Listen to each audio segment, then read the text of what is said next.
बिस्मिल्लाहिर्रहमानिर्रहीम।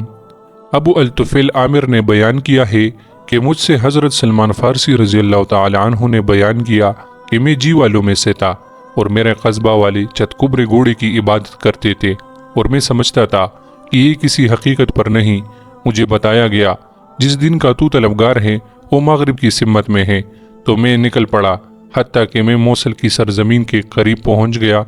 मैंने वहाँ के सबसे बड़े आलिम के बारे में पूछा तो मुझे एक इबादत खाने में रहने वाले एक आदमी का बताया गया। मैं इसके पास गया और उससे कहा, मैं मशरिक का आदमी हूँ और खैर की तलब में आया हूँ। अगर आप मुनासिब समझे तो मैं आपके साथ रहकर आपकी खिदमत करूँ और अल्लाह ताला ने जो इल्म आपको अता फरमाया है आप मुझे सिखाए। उसने कहा, दुरुस्त है। फिर उसने मेरे लिए गला, सिरका और जैतून जारी करा दिया जैसे इसके लिए जारी था। इस तरह जब तक अल्लाह ने चाहा मैं उसके साथ रहा और फिर इसकी मौत आ पड़ी। जब उसका इंतकाल होने लगा तो मैं उसके सरहाने बैठकर रोने लगा। उसने कहा, किस वजह से रोते हो? मैंने कहा, मैंने खैर की तलाश में अपना वतन छोड़ा तो अल्लाह ताला ने मुझे आपकी सोहबत अता की और आपने मुझे अच्छे तरीके से रखा। जो इल्म अल्लाह ताला ने आपको अता किया है आपने वो मुझे सिखाया और अब आप पर मौत तारी हो रही है और मैं नहीं जानता कि अब मैं कहाँ जाऊँ। उसने कहा, तुम फला फला मकाम पर मेरे भाई के पास चले जाना और उसे मेरा सलाम कहकर उसे बताना कि मैंने तुम्हें उसकी तरफ आने की वसीयत की थी और उसी की सोहबत में रहना, बेशक वो हक पर है। बस जब वो फोत हो गया तो मैं चल पड़ा हत्ता कि मैं वहाँ पहुँच गया जिसका उसने मुझे बताया था। मैंने कहा, आपका भला भाई आपको सलाम कहता था। उसने कहा, और उस पर भी सलाम हो। उसका क्या हुआ? मैंने कहा, वो फोत हो गया है और मैंने पूरा किस्सा सुनाया। फिर उसे बताया कि इसने मुझे आपकी सोहबत में रहने का हुक्म किया था, चुनांचा उसने मुझे कबूल कर लिया और अच्छे तरीके से रखा और मुझ पर उसी तरह का सामान ज़रूरत जारी करा दिया जैसा दूसरों के लिए मुकर्रर था। जब इसे मौत आने लगी तो मैं इसके सरहाने बैठकर रोने लगा। तो उसने पूछा, तुझे क्या चीज़ रुलाती है? मैंने जवाब दिया, मैं अपने मुल्क से आया और अल्लाह ताला ने मुझे फलाह की सोबत अता कर दी और उसने मुझे अच्छे तरीके से रखा। जो अल्लाह ताला ने उसे इल्म अता किया था उसने मुझे सिखाया। फिर जब इसकी मौत आने लगी तो उसने मुझे आपकी तरफ आने की वसीयत की, चुनांचा आपने मुझे अच्छे तरीके से रखा और अल्लाह ताला ने जो इल्म आपको अता किया है वो मुझे सिखाया और अब आपकी मौत आने लगी है तो मैं नहीं जानता कि मैं कहाँ जाऊँ। उसने कहा, तुम रूम में दाखिल होने के रास्ता के मकाम पर मेरे भाई के पास चले जाना। उसके पास जाकर उसे मेरा सलाम कहना और बताना कि मैंने तुम्हें इसकी सोबत में रहने का हुक्म दिया है। फिर तुम उसी की सोबत में रहना क्योंकि वो हक पर है। जब वो फोत हो गया तो मैं चल पड़ा हत्ता कि जो आदमी उसने बताया था वहाँ पहुँच गया और उससे कहा, आपका फला भाई आपको सलाम कहता था। उसने कहा, वालेकुम अस्सलाम, उसका क्या हाल है? मैंने कहा, वो फोत हो गया है और उसे अपना सारा किस्सा सुनाया और बताया कि उसने मुझे आपकी सोहबत में रहने का हुक्म किया है। तो उसने मुझे कबूल कर लिया और मुझे अच्छे तरीक़ा से रखा और जो इल्म अल्लाह ताला ने उसे दिया था मुझे सिखाया। जब उसकी मौत आने लगी तो मैं उसके सरहाने बैठकर रोने लगा। उसने पूछा, किस वजह से रोते हो? मैंने उसे अपना किस्सा सुनाया। फिर कहा, मुझे अल्लाह ताला ने आपकी सोहबत अता की और अब आपकी मौत आ रही है, मैं नहीं जानता कि मैं कहाँ जाऊँ। उसने कहा, कहीं ना जाना, क्योंकि अब हालत ये है कि मैं किसी आदमी को नहीं जानता। खुद हज़रत ईसा अलैहिस्सलाम के दीन पर बाकी हूँ, लेकिन ये तहामा की सरजमीन में एक नबी के आने के हालात है। लिहाजा तुम मेरा हुजरा में रहना और जो भी ताजर तेरे पास से गुजरे उससे पूछना। और रूम में जाने के लिए एल हिजाज के ताजरों का रास्ता वही था। लिहाजा एल हिजाज में से जो तेरे पास आए उससे पूछना, क्या तुम में से किसी ने नबूवत का दावा किया है?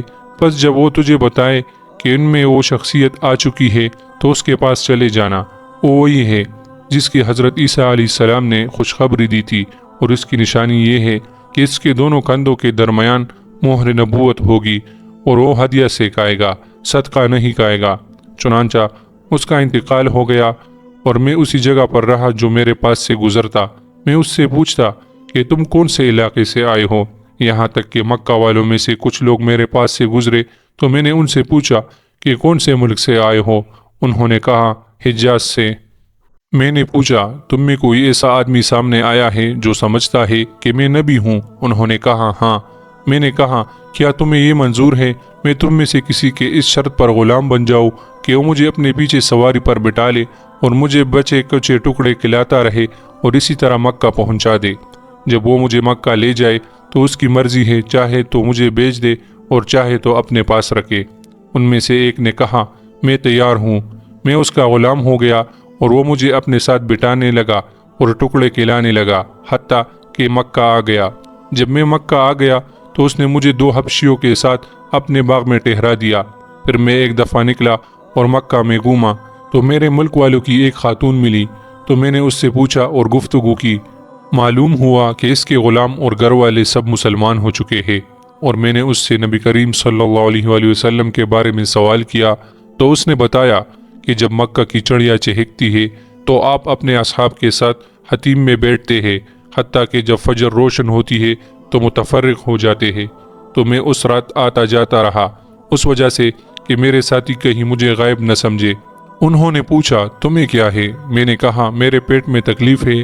جب وہ گھڑی آئی جس کا اس نے مجھے بتایا تھا کہ اس میں آپ تشریف فرما ہوتے ہیں تو میں نبی کریم صلی اللہ علیہ وآلہ وسلم کی خدمت میں حاضر ہوا تو آپ حتیم میں اپنی چادر کمر و گھٹنوں کے گرد باندھ کر بیٹھے تھے اور آپ کے اصحاب سامنے بیٹھے تھے۔ میں آپ کے پیچھے سے گیا تو آپ نے میرا مقصد جان لیا اور اپنی چادر چھوڑ دی اور وہ گر پڑی، تو میں نے آپ کے کندھوں کے درمیان مہر نبوت دیکھ لی۔ میں نے دل میں کہا اللہ اکبر، یہ ایک نشانی ہو گئی۔ پھر جب اگلی رات آئی تو میں اسی طرح کیا جب گزشتہ رات کیا تھا، تاکہ میرے ساتھ مجھے نہ ٹوکے۔ میں نے کچھ کھجوریں جمع کی اور جب نبی کریم صلی اللہ علیہ وآلہ وسلم کی تشریف آوری کا وقت آیا میں نے کھجوریں آپ کے سامنے رکھ دی۔ آپ نے دریافت فرمایا کہ یہ کیا ہے؟ میں نے کہا صدقہ ہے۔ آپ نے اپنے اصحاب سے فرمایا کھاؤ اور اپنا ہاتھ نہ بڑھایا۔ میں نے دل میں کہا اللہ اکبر، یہ 2 نشانیاں پوری ہو گئی۔ جب اگلی رات آئی تو میں نے کچھ کھجوریں جمع کی، پھر آپ جس وقت تشریف رکھتے تھے میں آیا اور کھجوریں آپ کے سامنے رکھ دی۔ آپ نے پوچھا یہ کیا ہے؟ میں نے عرض کیا ہدیہ ہے، تو آپ نے بھی تناول فرمائے اور اصحاب نے بھی۔ میں نے کہا اشہد اللہ الہ الا اللہ وانک رسول اللہ، میں گواہی دیتا ہوں کہ اللہ تعالیٰ کے سوا کوئی معبود نہیں اور آپ اللہ تعالیٰ کے رسول ہیں۔ تب رسول اللہ صلی اللہ علیہ وآلہ وسلم نے میرا ماجرا دریافت فرمایا تو میں نے آپ کو بتا دیا۔ اس وقت رسول اللہ صلی اللہ علیہ وآلہ وسلم نے مجھ سے فرمایا جا اور اپنے آپ کو خرید لے۔ میں اپنے مالک کے پاس گیا اور کہا تم مجھے بیچ دو۔ اس نے کہا درست ہے، میں تجھے تیرا نفس اور اس کے عوض بیچتا ہوں کہ تو مجھے کھجور کے 100 درخت کاشت کر دے۔ جب وہ پل اٹھائے اور ان کا پل واضح ہو جائے تو گٹھلی کے برابر سونا لا دے۔ میں نبی کریم صلی اللہ علیہ وآلہ وسلم کی خدمت میں حاضر ہوا اور آپ کو بتایا۔ آپ صلی اللہ علیہ وآلہ وسلم نے فرمایا اس نے جو مانگا ہے وہ دینے کا وعدہ کر لو، اور میرے پاس اس کنویں کے پانی کا ایک ڈول لاؤ جس سے اس باغ کو پانی دیا جاتا ہے۔ پھر میں مالک کے پاس گیا اور اس سے اپنے آپ کو خرید لیا، اور اس نے جو مانگا تھا اس کی شرط منظور کر لیا، اور اس کنویں کے پانی کا ایک ڈول لایا جس سے باغ کو سیراب کیا جاتا تھا۔ وہ پانی نبی کریم صلی اللہ علیہ وآلہ وسلم کی خدمت میں لایا تو رسول اللہ صلی اللہ علیہ وآلہ وسلم نے اس میں میرے لیے دعا فرمائی، اور میں نے جا کر اس پانی سے درختوں کو لگایا۔ اللہ کی قسم ان سے ایک درخت بھی ضائع نہیں ہوا۔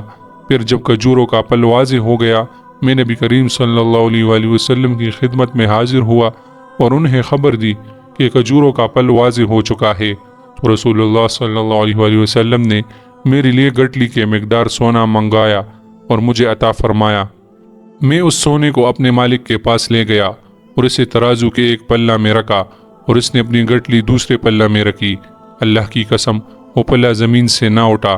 پھر بقایا کو میں نبی کریم صلی اللہ علیہ وآلہ وسلم کی خدمت میں لے گیا تو فرمایا اگر تم سے اتنے وزن کی شرط کر لیتے تو بھی یہ ٹکڑا اس پر باری ہوتا۔ پھر میں رسول اللہ صلی اللہ علیہ وآلہ وسلم کے پاس آ گیا اور آپ کے ساتھ رہنے لگا۔